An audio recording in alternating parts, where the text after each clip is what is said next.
Some people give so the whole world would watch them. Others give so no one ever will. Juliet Adigwe was the first kind. She'd crossed an ocean with 2 suitcases and a refusal to be pitied. And she had won. The condo on the 41st floor, the galas with her name on the banner, the photographs where she pressed checks into strangers' hands while every camera in the room drank her in. Juliet gave generously, and she made sure the world saw her do it. Bisi was the second kind. For 3 years, she'd moved through Juliet's house like warm air, everywhere, named nowhere. To Juliet, she was something useful that happened to breathe, and that suited Bisi fine. A woman who is never truly seen can carry a secret straight through the front door, and no one ever thinks to ask what she's holding. Bisi was holding one. Every week, after the house emptied, she didn't go home. She caught a bus that carried her past the glass towers and the clean streets, out toward the edge of the city, where the map seemed to give up. She told no one. 3 years, not a word. Juliet would have lived her whole life never knowing, except one afternoon she decided to follow. Suspicion, she told herself. A woman who vanishes every week, saves every coin, asks for nothing. Surely she was hiding something shameful. Juliet had built her whole life on a single belief. No one gives without taking. She meant to catch the thief. So she kept 3 cars back, watched the towers shrink in her mirror, watched the bus turn down a road she never knew existed in her own city. Then the bus stopped. Bisi stepped down, looked left, looked right, and then she did something that turned Juliet's hand cold on the wheel. She drew a key from her coat and unlocked a door that had no business belonging to a woman who owned nothing. To understand why Juliet sat frozen in that car, you have to understand the life she'd spent 20 years building. She wasn't born to money. She was born into the kind of poverty that teaches a child to count, to calculate, to distrust a gift. In Lagos, she'd watched her mother feed strangers from a pot that could barely feed her own children. And somewhere around the age of 9, she decided generosity was a disease the poor caught and the rich learned to avoid. Her father gave away everything and died with nothing. Not even a thank you carved into a headstone she couldn't afford. Standing at that grave, Juliet made herself a promise. She would never be the one giving. She would be the one being thanked. She came to Toronto at 23, cleaned office towers by night, studied accounting by day, and learned the city the way a surgeon learns a body. Every artery of money, every vein of opportunity. 1 rented van became 2, then a fleet, then contracts that ran the length of the province. By 43, she sat at the top of a tower with her own name on the lease, governed by one rule: value is what can be seen.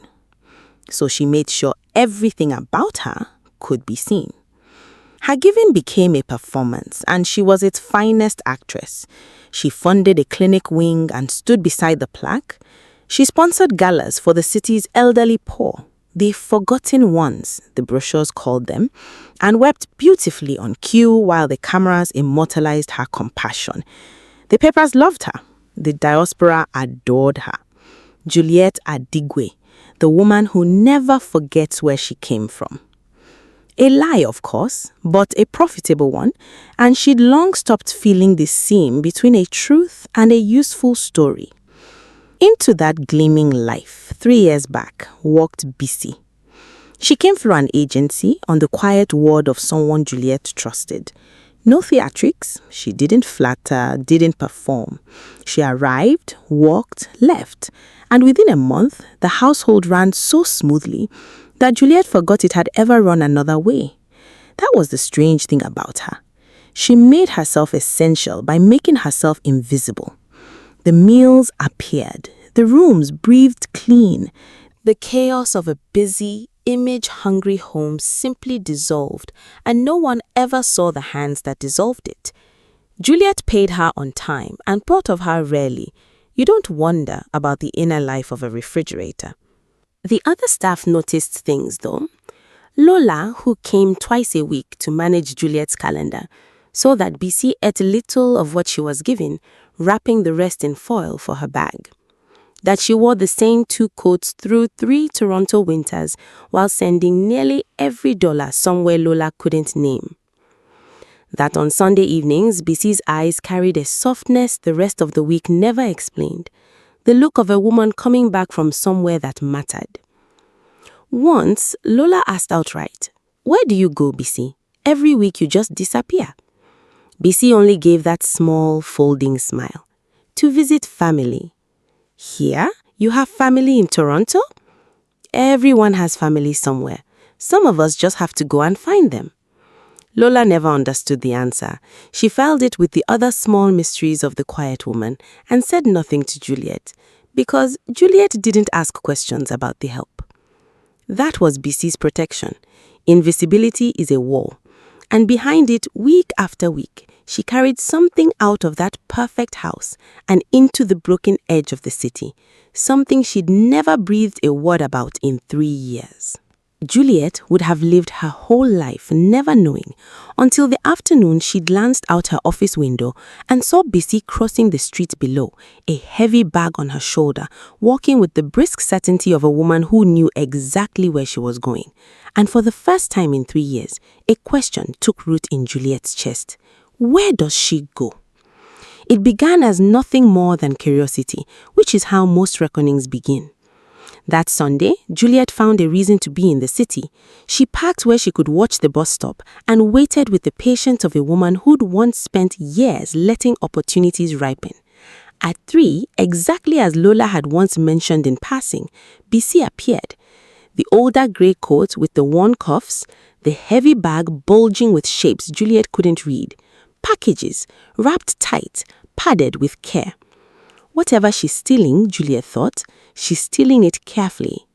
The thought should have shamed her. It didn't. She'd already decided what kind of story this was, and a mind that's chosen its story bends every fact to serve it. She followed 3 cars back. The route surprised her. Away from houses, away from the markets, out along an industrial corridor she'd only ever seen as a blur from the highway. Shuttered factories, weeds splitting old concrete, buildings whose windows had been blind for decades. She'd built half her fortune moving goods through corridors like this, and never once truly seen one. To her, they were scenery, places things passed through on the way to somewhere that mattered. The tower shrank in her mirror. Clean streets cracked. Graffiti bloomed across the walls like wounds that had learned to speak. A cold thread crawled up her spine. What was Bisi doing out here? No homes, no family, nothing, but the carcass of the city's forgotten industry, the parts no one brochure ever photographed. The bus slowed. Bisi arose. Juliet pulled to the curb half a block back and killed the engine, her heart beating in a way she didn't recognize. Not fear exactly, but its quieter cousin. The feeling of nearing a truth you aren't ready to hold. Bisi stepped onto the broken pavement, looked left, looked right, the careful glance of someone making sure she wasn't followed. Juliet sank lower, surprised by her own guilt. Then Bisi crossed to a building Juliet had taken for abandoned. Wide, low-weathered brick, its great windows soaped over from the inside so no one could see in. At a small side door, she drew a key. A key. Juliet's hands went cold on the wheel. What business did a woman who owned nothing, who wore the same grey coat for 3 winters, who sent away every dollar, have with a key to a place like this? What was she keeping inside? What had she been carrying out of Juliet's house week after week, wrapped so carefully in that heavy bag? Every story Juliet had told herself crowded forward at once. Theft, a black market operation, stolen goods in a warehouse no one would think to check. Her pulse quickened with something close to triumph. I was right. No one gives without taking. I've caught her. Bisi turned the key. The door gave. And before it swung shut, for half a second, a sound drifted out of the dark. So impossible, so wrong for a place like this that Juliet's certainty cracked straight down the middle.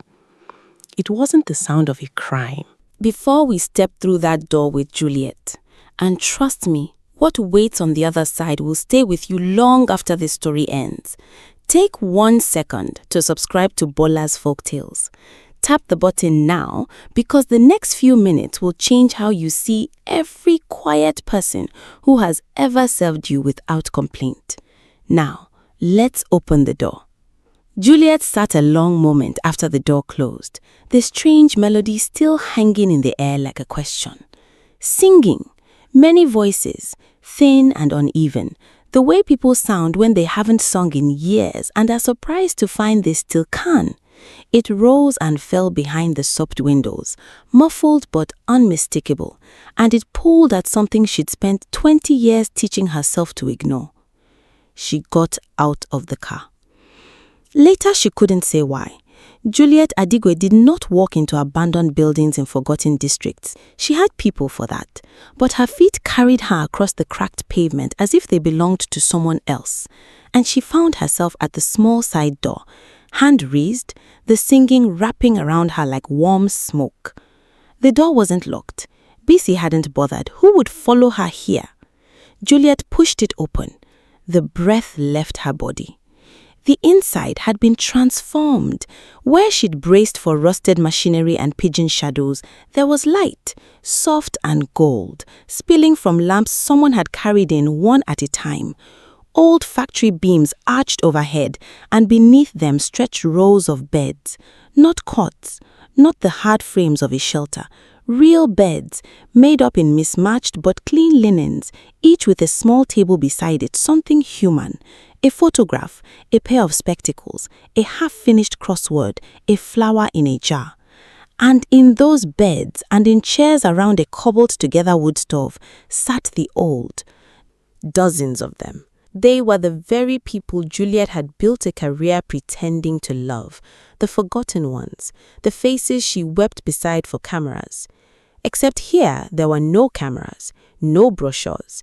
These had been genuinely, completely forgotten by families who moved on, by a system with no room for them, by a city that looked away. And someone had gathered them here, built them a home out of a dead building, with her own hands and her own wages and her own Sundays. At the center stood Bisi. She'd taken off the grey coat. In a simple apron now, she moved among them with a grace Juliet had never noticed under her own roof, straightening a blanket, pressing tea into shaking hands, bending low to catch a whispered word. The packages from her bag lay open on a long table, food wrapped from Juliet's kitchen, medicine, warm socks, small comforts bought coin by coin from a wage that should have barely fed one woman. The singing was hers too, an old hymn from home she'd started, and the cracked voices had joined her one by one until the whole impossible room was full of it. Juliet stood unseen in the doorway and felt the floor of her life begin to tilt. This is where the money went. Every dollar that never reached family, every wrapped meal, every Sunday for 3 years. A woman who owned nothing had built a sanctuary for the people the world threw away and asked for nothing. No plaque, no photograph, no thanks. Everything Juliet performed, Bisi simply was. Then Juliet's eyes moved, almost against her will, to a bed near the stove, the warmest spot in the room, sheltered from the draft, draped in the softest blanket she'd ever owned Bisi own. An old woman sat there, frail, folded small by the years, but with eyes that were sharp and dark and terribly familiar. She clutched a creased, faded photograph in both hands and sang along with the rest, her voice rising in a tune Juliet hadn't heard since she was a child in Lagos. Juliet's knees nearly buckled. She knew that song, she knew that voice, and as the old woman lifted her face to the gold light, Juliet knew, with a horror that closed around her throat like a hand, exactly who was sitting in the warmest bed of Bisi's secret. It was Mama Shewa, Juliet's mother. The woman she'd buried years ago, not in a grave, but in the far more convenient ground of the past. The mother she'd left behind when the wealth came, when the image needed protecting, when an old, demanding woman from the village no longer fit the polished story of Juliet Adigwe, who never forgets where she came from. The memory rushed back whole. 4 years ago. Mama Sewa had grown frail and confused, and caring for her had become an inconvenience that didn't match the brochure of Juliet's life. There had been a quarrel, the old woman accusing her daughter of being ashamed, of hiding her from the camera-bright world. And Juliet, cold as cut glass, had said the words she'd never let herself remember since. "You are nothing but a burden I cannot afford to carry." She arranged a cheap facility, far from the city, far from anywhere her circle might see. When it called to say the old woman had simply walked out one day and vanished, Juliet had felt something she told herself was grief, but was in truth relief. She filed a report no one would chase. She told her friends with one elegant tear that her dear mother had passed peacefully. She even held a small memorial and stood beside the flowers while the cameras caught her sorrow. She had buried her own living mother in a lie, so the lie of her life could keep its shine.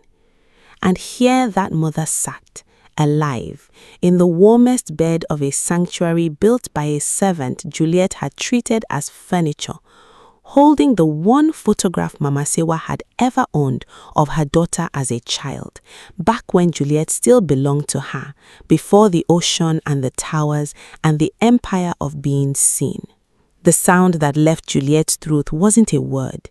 It was the sound a person makes when a sentence they spoke years ago comes back in the flesh. Bisi turned. Their eyes met across the gold room, and for a long moment neither moved. The singing faltered and died. The old people went still, sensing the change in the air the elderly do, having lived long enough to know the exact weather of a reckoning. Bisi didn't look afraid.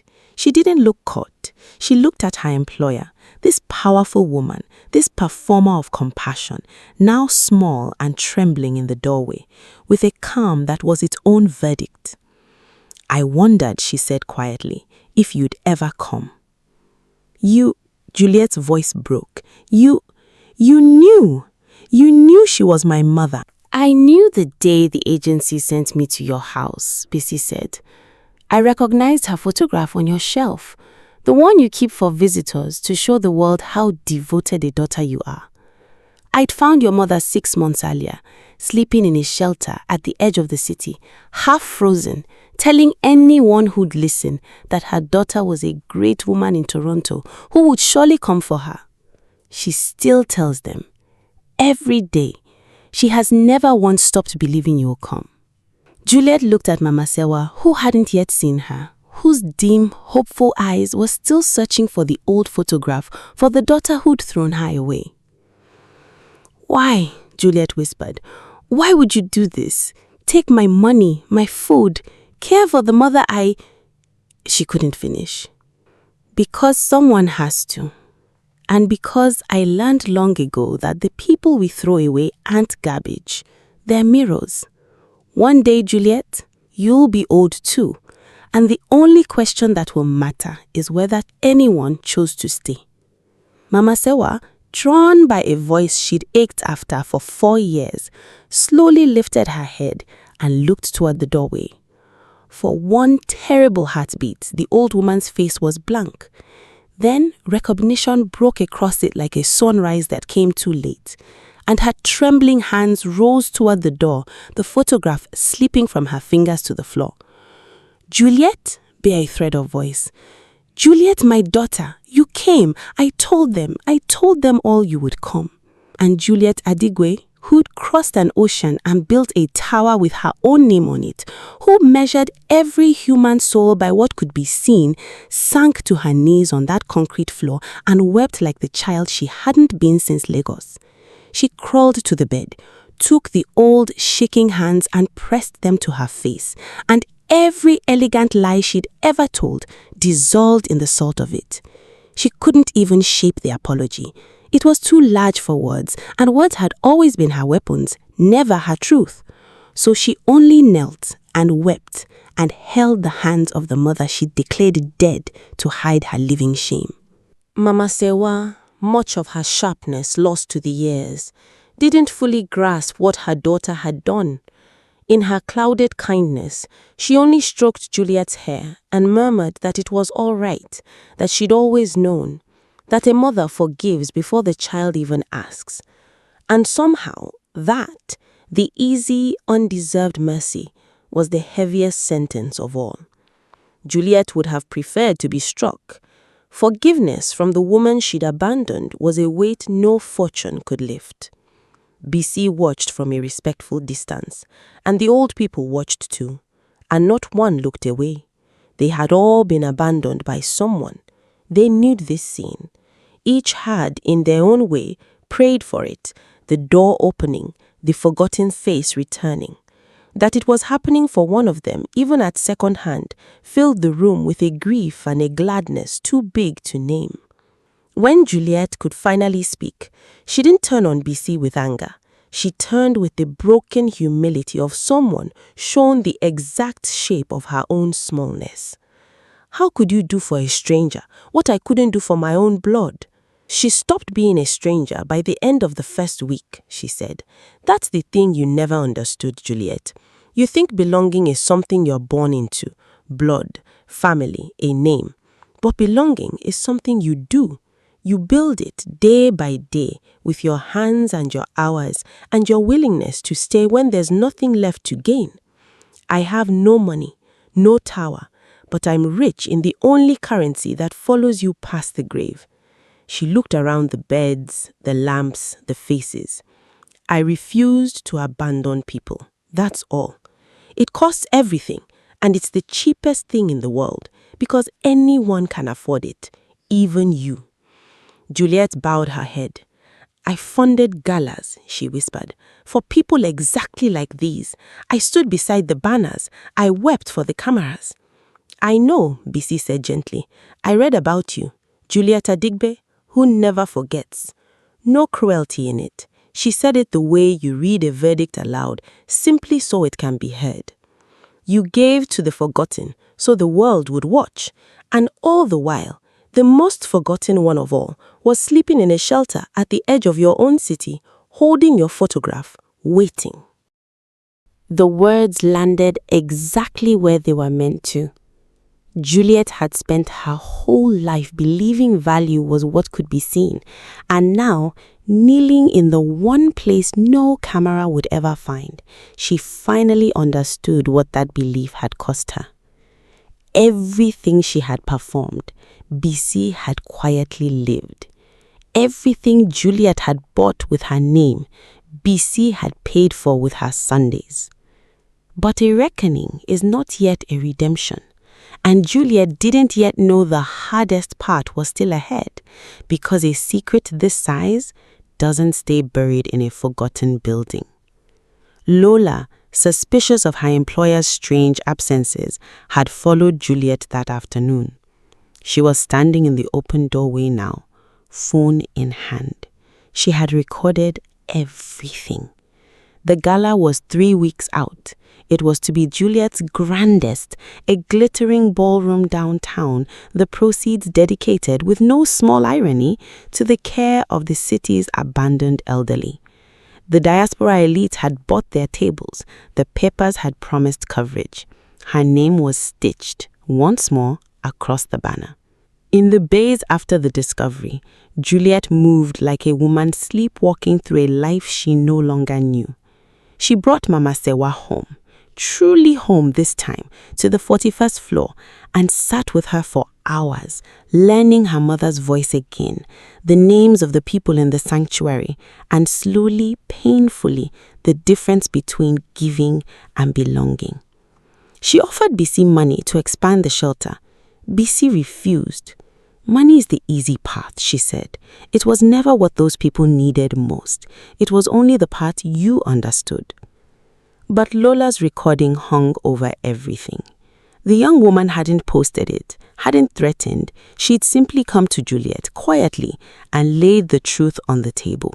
The abandonment, the false memorial, the lie performed for cameras while his servant carried the cost. She haven't decided what to do with it, she'd said. I keep thinking about all the people who admire you. I keep thinking they deserve to know who you really are. Juliet could have fought her. The old Juliet would have. Lawyers, money, the same machinery she'd once used to bury her mother. But the old Juliet was gone, dissolved on a concrete floor in a forgotten building. So she did the one thing no one expected. On the night of the gala, before the elite of the diaspora, beneath the banner that bore her name, Juliet Adigwe stepped to the microphone and told the truth. She told them about Lagos, about a mother who fed strangers, about a 9-year-old who decided generosity was a disease, about the ocean, the 2 suitcases, the tower built on the belief that value was only what could be seen, in a silence so complete that chandeliers seemed to hold their breath. She told them about Mama Sewa, the facility, the walk into the cold, the false memorial, the single elegant tear shed for the cameras while her living mother slept in a shelter, holding a child's photograph, waiting for a daughter who declared her dead. No one breathed. You came tonight, Juliet said, her voice steady now in a way it had never been while performing, to honor a woman who gives to the forgotten. I am not that woman. I never was. I gave so you would watch me. The woman who actually gives, who actually stays, has never stood beneath a banner in her life.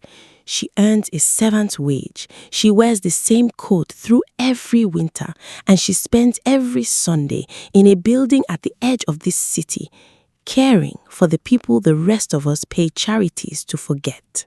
Then she did the thing she'd spent 20 years making sure no one ever did for anyone but her. She turned to a quiet woman at the very back of the room, in a borrowed dress, out of place, who hadn't wanted to come and agreed only because Mama Sewa asked. Her name, Juliet said, is Bisi. And the crowd that had gathered to applaud Juliet Adigwe rose to its feet, not for Juliet, but for the servant she'd once treated as furniture. The cameras that came to capture a performer's compassion turned instead toward the real thing, dragged at last into the light. The applause went on, and Bisi stood in the middle of it, bewildered, shrinking from a recognition she had never wanted, because the whole point of her was always to go unseen. The audience that had witnessed Juliet's lie became the audience for Bisi's vindication. That was the justice of it. Not money, not punishment, just this. The world at last looking at the right person. Lola never had to release the recording. Juliet released the truth herself. And as the applause swelled, Mama Sewa, in a place of honor near the front, lifted her creased photograph over her head and called out in a voice cracked and joyful and far too loud for the room, "That is my daughter, and that good woman saved her soul." And no one was entirely sure which woman she meant. Perhaps she meant both. In the months that followed, the sanctuary at the edge of the city was rebuilt, though not with Juliet's name on it. She gave freely now and asked that it be carved nowhere. The beds multiplied, the lamps gave way to proper light, but Bisi insisted on one thing: no banner, no plaque, no brochure. The people who came would be cared for not as the forgotten, but as the simply, fully human. Juliet kept her mother home until the end, which came gently, more than a year later, in a warm room with her daughter's hand in hers. And every Sunday, until that last one, the two women rode the bus together, past the glass towers, past the clean streets, out to the edge of the city, so Juliet could finally learn the things she'd crossed an ocean to avoid. Here is the truth this story leaves in your hands. Not the easy lesson, but the harder one beneath it. We like to think wealth is what we can afford to give. We measure our goodness by the size of the check, the height of the tower, the brightness of the banner with our name on it. But giving while the world watches costs nothing but pride. It's a performance, and performances end the moment the cameras do. The truer wealth, the only kind that follows you past the grave, runs in a different currency entirely. It's measured by who you refuse to abandon when there's nothing left to gain, by who you choose to belong to when belonging buys you nothing. The quiet ones we hire to hold our lives, who serve and then disappear, are so often the only ones among us still practicing the oldest and most expensive art there is, the art of staying. Juliet gave to strangers so the world would call her good. Bisi gave to strangers so no one would ever have to be as forgotten as she once feared she might be.